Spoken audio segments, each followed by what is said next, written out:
ব্রজের ভজনকে মনুষ্য নিকটে উজাগর করেছে এই বাংলার ছেলে, এই নবদ্বীপের ছেলে নিমাই মিশ্র।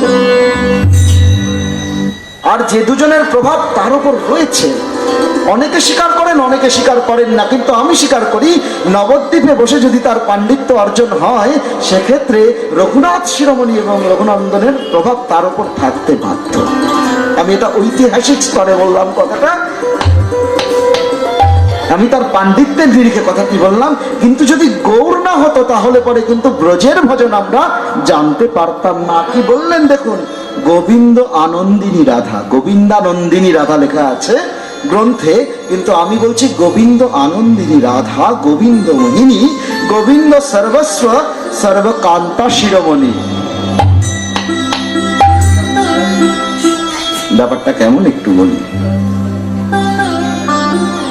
গোপীগণের স্বরূপখানি কি?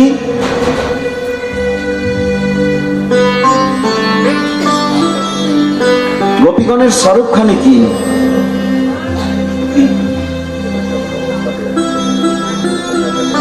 গোপীগণের স্বরূপ ভগবানের কান্তা। কেমন কান্তা?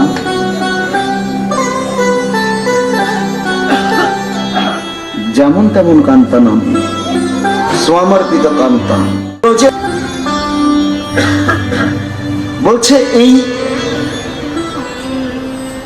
এই রসখানিকে প্রকাশ করবার উদ্দেশ্যেই ভগবান তার স্বাংশ, নিজের অংশ শক্তি দ্বারা রাধা তত্ত্বকে তৈরি করেছেন। লক্ষ্মী এবং ভগবান তত্ত্বত আলাদা, ভিন্ন দুই রূপ।